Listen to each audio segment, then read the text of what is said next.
Good morning students. तो हम लोग जो चैप्टर पढ़ रहे हैं वो है रिस्पायरेशन इन ऑर्गेनिजम्स, है ना। अब रिस्पायरेशन कितने तरह के होते हैं हम बता चुके हैं आपको। दो तरह के होते हैं, एक होता है एक्सटर्नल रिस्पायरेशन और दूसरा होता है इंटरनल या सेलुलर रिस्पायरेशन, है ना। अब इंटरनल या सेलुलर रिस्पायरेशन में भी दो तरह के रिस्पायरेशन होते हैं। एक होता है एनारोबिक रिस्पायरेशन और दूसरा होता है एरोबिक रिस्पायरेशन। एनारोबिक क्या होता है? तो एनारोबिक रिस्पायरेशन वो रिस्पायरेशन होता है जिसमें ऑक्सीजन नहीं इन्वॉल्व होता है डायरेक्टली, और एरोबिक रिस्पायरेशन वो रिस्पायरेशन होता है जिसमें ऑक्सीजन जो है वो डायरेक्टली इन्वॉल्व होता है।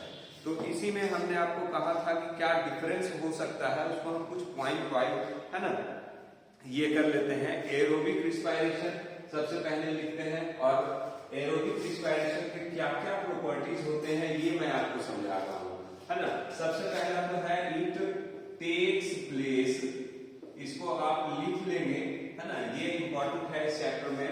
और it takes place in the presence of oxygen. ये कब होता है? तो ये प्रेजेंस यानी कि ऑक्सीजन की उपस्थिति में होता है। दूसरा इसका जो प्रॉपर्टी है ना, वो है कि glucose is completely oxidised. Glucose is completely oxidised. Oxidation बताए थे कि जब किसी चीज को, किसी ऑर्गेनिक मैटर को ऑक्सीजन के प्रेजेंस में जलाया जाता है, उसको डीकंपोज किया जाता है, तो वो प्रोसेस जो होता है वो उसका ऑक्सीडेशन कहलाता है। तो glucose is completely oxidised to form carbon dioxide and water. यानी कि ग्लूकोज को जब ऑक्सीजन की उपस्थिति में जलाया जाता है तो जो प्रोडक्ट होता है वो कार्बन डाइऑक्साइड और वाटर होता है। उसके बाद तीसरा जो प्रॉपर्टी है इसका, दिस रिलीजेज मोर एनर्जी।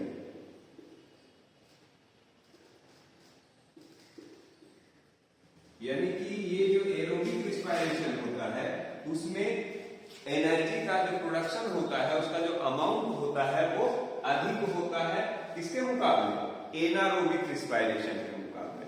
और इसमें है कि सेल के कौन कौन से ऑर्गेनेल्स जो है वो पार्टिसिपेट करते हैं। तो दो ऑर्गेनेल्स, बोथ साइटोप्लाज्म एंड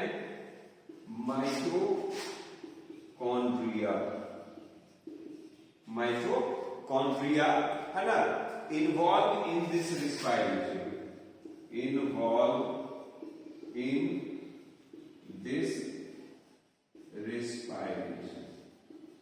ठीक है, तो इतना आपको समझ लें। पहले सबसे पहले एरोबिक रिस्पायरेशन की क्या क्या प्रॉपर्टीज होती हैं ये आप जान लीजिए। ये जब भी होगा तो क्या होगा? ऑक्सीजन के प्रेजेंस में होगा। इसका प्रोडक्ट जब भी होगा, यानी जब ये रिस्पायरेशन होगा तो इसके बाद, इस प्रोसेस के बाद जो प्रोडक्ट बनेगा वो होगा कार्बन डाइऑक्साइड और वाटर। साथ ही साथ प्रोड्यूस होगा एनर्जी की क्वांटिटी होगी वो अधिक होगी, है ना। अगर इससे आप एनारोबिक रिस्पायरेशन से कंपेयर करेंगे, है ना, तो इसमें जो प्रोडक्शन ऑफ एनर्जी होगा उसका अमाउंट जो होगा वो ज्यादा होगा। और इसमें सेल के दो हिस्से, एक तो साइटोप्लाज्म भी भाग लेता है इसमें, और माइटोकॉन्ड्रिया। जनरली हम लोग माइटोकॉन्ड्रिया को ही समझते हैं कि power house of the cell होता है, because it is responsible for producing energy from the digested food.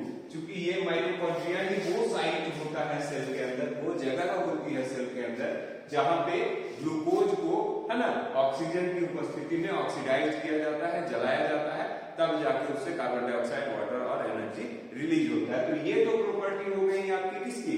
Aerobic respiration की। अब आगे इसमें हम चलते हैं, इसको आप नोट कर लीजिएगा वीडियो पॉज करके। अब हम लोग प्रॉपर्टीज देख लेते हैं किसकी? Anaerobic respiration. एनारोबिक रिस्पायरेशन किस तरह से उसमें क्या क्या कैरेक्टरिस्टिक्स होते हैं। तो यहां पे हम लोग लिखते हैं क्या,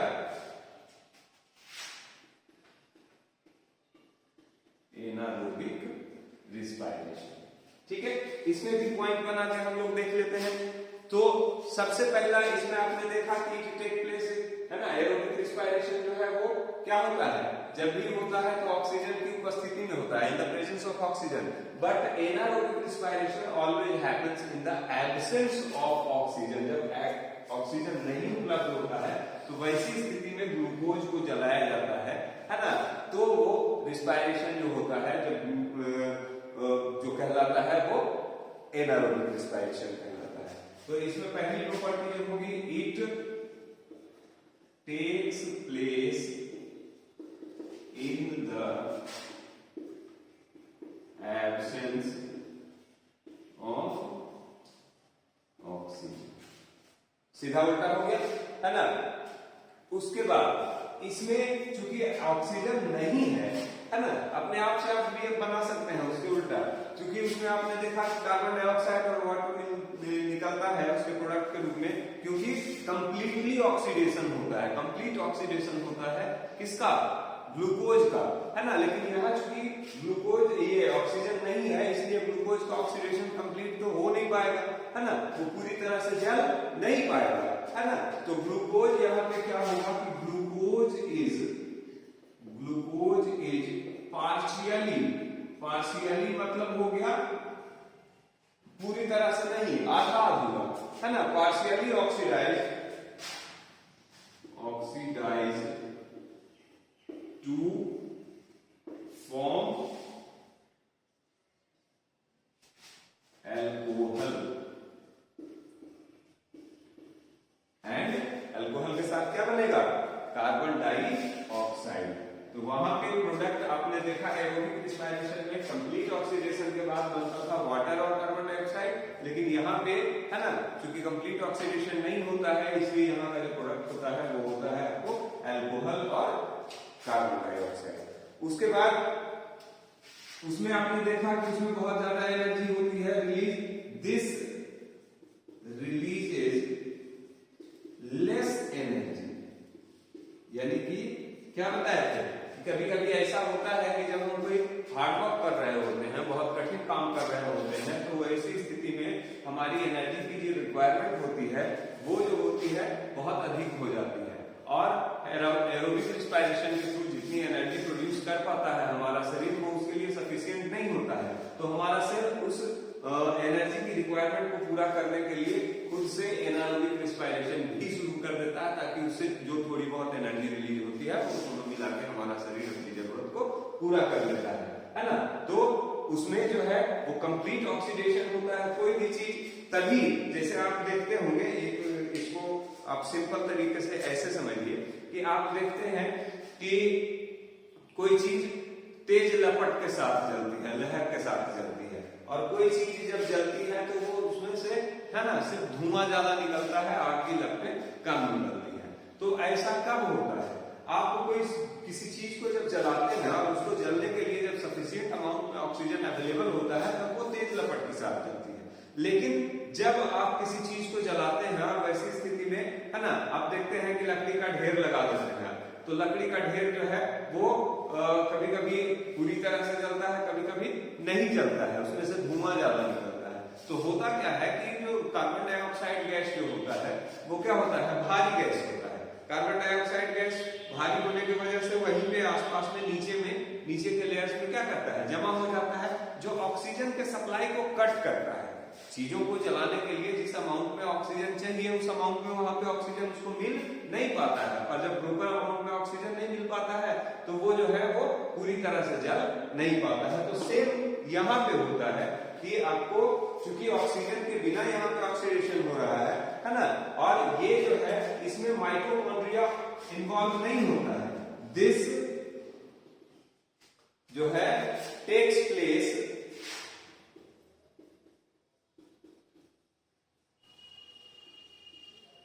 ओनली इन साइटोप्लाज्म।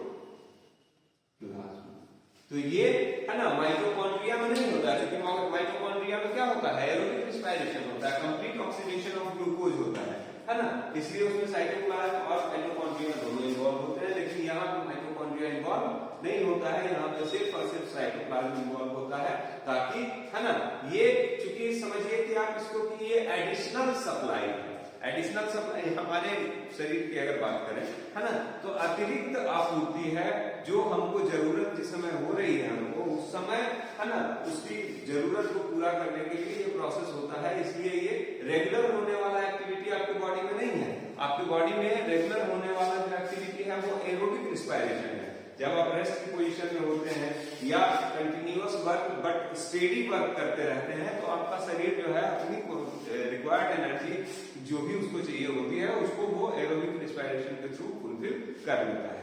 तो एनारोबिक रिस्पायरेशन बेसिकली मैंने आपको बताया था कि वैसे ऑर्गेनिजम्स में ज्यादा होता है जिनके पास वेल डिफाइंड रिस्पायरेटरी सिस्टम नहीं होता है।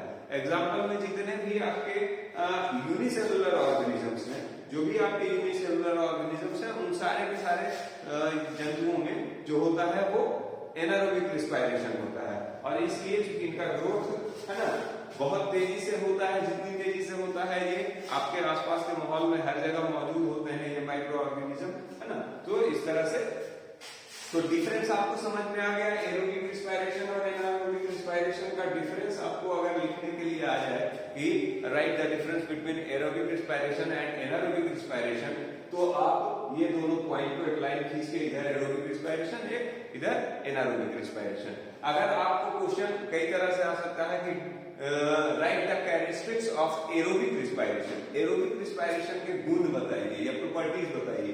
तो एरोबिक में जो मैंने आपको लिखा था वो पॉइंट्स लिख दीजिएगा, एनारोबिक बोलेगा तो एनारोबिक लिख दीजिएगा। कई तरह के क्वेश्चंस आप इस चार्ट से डील कर सकते हैं। तो मेरे ख्याल से एनारोबिक और एरोबिक आपको समझ में आ गया होगा कि किस तरह से होता है।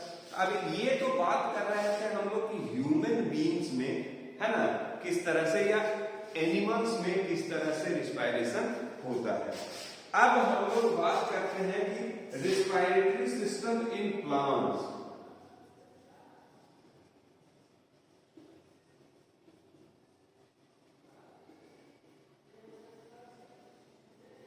पौधों का क्या हिसाब किताब है, क्योंकि बात बात में हमने आपको ये बताया था कि डे टाइम में क्या होता है कि पौधे जो हैं वो फोटोसिंथेसिस करते हैं, यानी कि अपने लिए फूड सिंथेसाइज करते हैं, प्रोड्यूस करते हैं।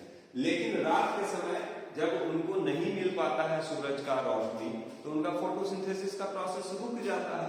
और जब वो प्रोसेस रुक जाता है तो वो क्या करते हैं कि अपने लिए जो भी भोजन उन्होंने दिन में बनाया है उसको वो अपने डेवलपमेंट के लिए, अपने यूज के लिए वो खर्च करना शुरू कर देते हैं।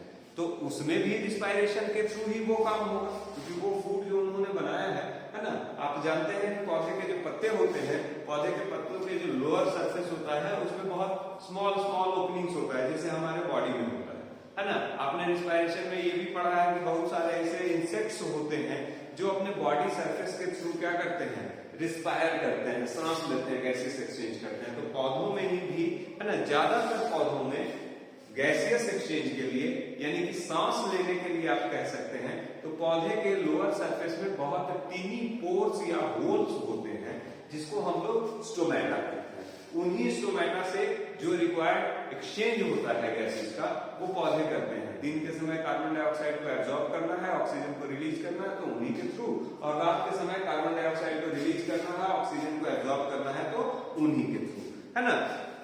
तो अब तो ये हमको समझ में आ गया कि पौधे, चूंकि देखो खाने की जरूरत हमको एनर्जी के लिए तो है ही है, साथ ही साथ ग्रोथ और डेवलपमेंट के लिए भी है, क्योंकि ग्रोथ और डेवलपमेंट के लिए हमको प्रोटीन चाहिए। प्रोटीन है ना कहां से मिलेगा, तो खाने से ही मिलता है। तो जैसे जंतु पैदा होते हैं, एनिमल्स जो हैं वो जन्म लेने के बाद है ना वो बढ़ते हैं, पैदा होने के बाद ग्रो करते हैं, वैसे पौधों में भी ये प्रोसेस होता है ना। तो पौधों को भी एनर्जी की जरूरत है, प्रोटीन की जरूरत है, दूसरे न्यूट्रिएंट की जरूरत है ना।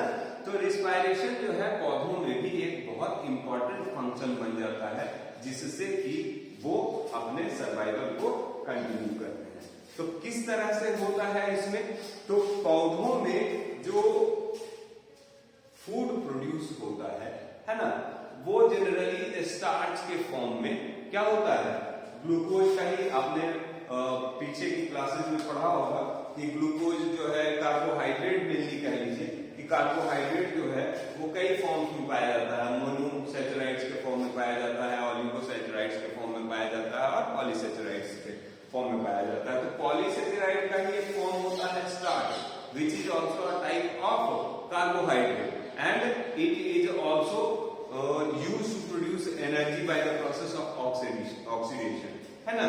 तो इसका जो है कि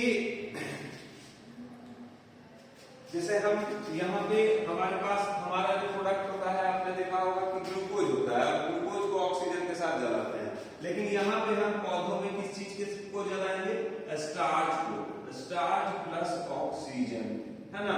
जो प्रोसेस होगा वो होगा आपका रेस्पायरेशन।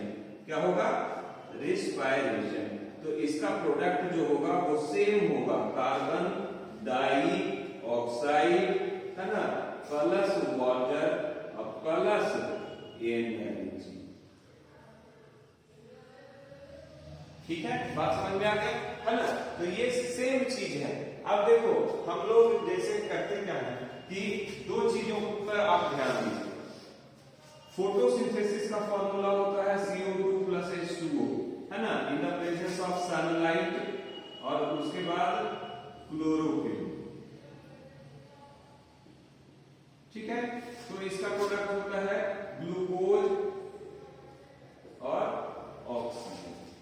ठीक है, अब ये जो है ग्लूकोज को जब जलाते हैं हम लोग तो बन जाता है कार्बन डाइऑक्साइड प्लस क्या, वाटर प्लस एनर्जी, है ना। तो ये देखो, ये जो प्रोसेस है ये बिल्कुल एक दूसरे का उल्टा है कि नहीं, उल्टा है कि नहीं, है ना। जो प्रोसेस से फोटोसिंथेसिस होता है उसका ठीक उल्टे प्रोसेस से रिस्पायरेशन होता है, यानी कि ये दोनों आपस में एक दूसरे से क्या है, जुड़े हुए हैं।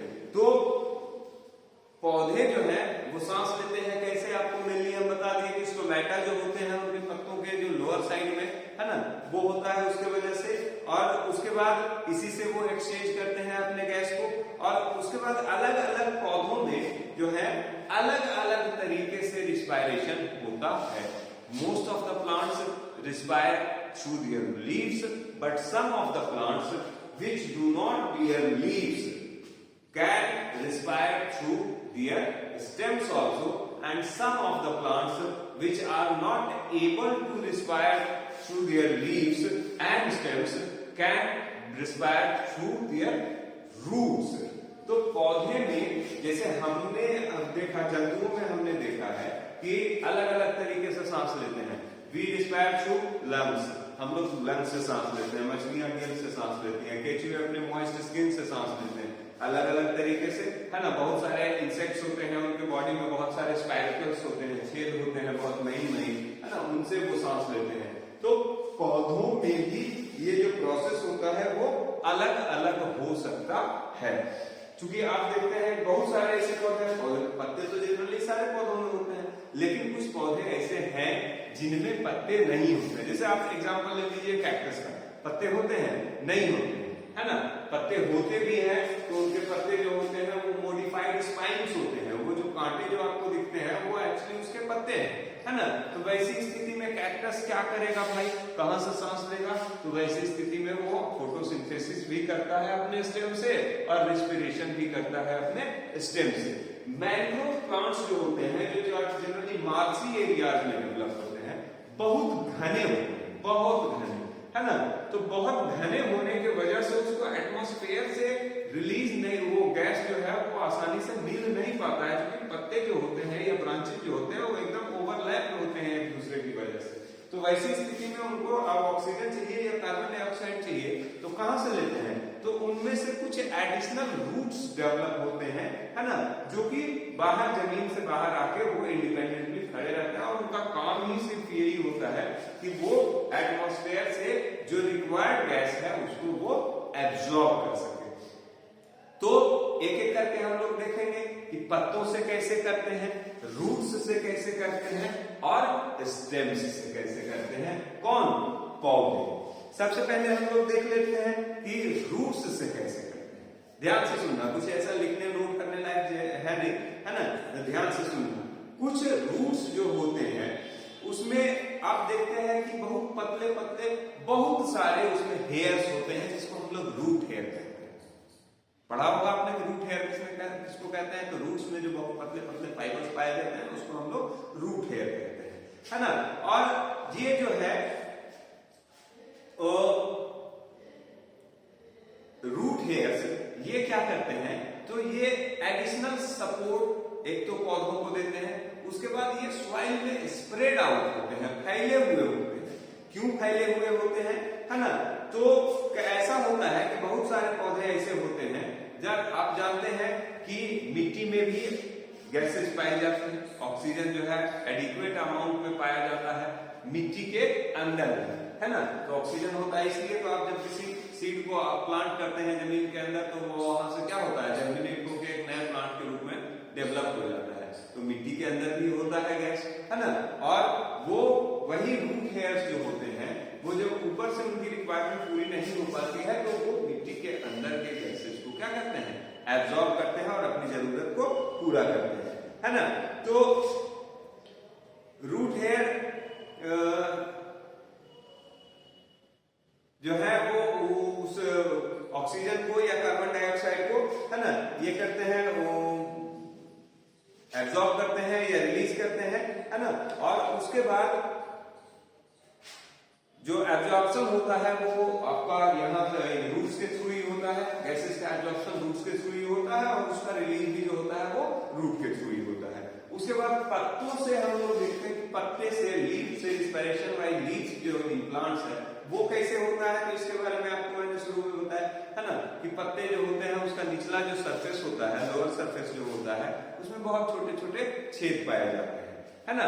और उसमें जो है वो उन छेदों से या तो गैसेस को इंटेक करते हैं, इनहेल करते हैं, या फिर एक्सहेल करते हैं, जो भी जिस समय की जरूरत होती है उसको। अगर कार्बन डाइऑक्साइड की जरूरत होती है तो उस स्टोमेटा के थ्रू ही उसको ये एब्जॉर्ब करते हैं, उनको अगर ऑक्सीजन की जरूरत होती है तो उस स्टोमेटा के थ्रू ही वो, है ना, ये करते हैं। और कुछ ऐसे जो है प्लांट्स जो है जिसमें कि आपको पत्ते नहीं पाए जाते हैं या बहुत छोटे पत्ते पाए जाते हैं, तो ऐसे आपको एक सिंपल सा एग्जांपल बता देता हूं। बहुत सारे ऐसे आपने देखे होंगे प्लांट्स, है ना, जिनके तने भी हरे होते हैं, ठीक है।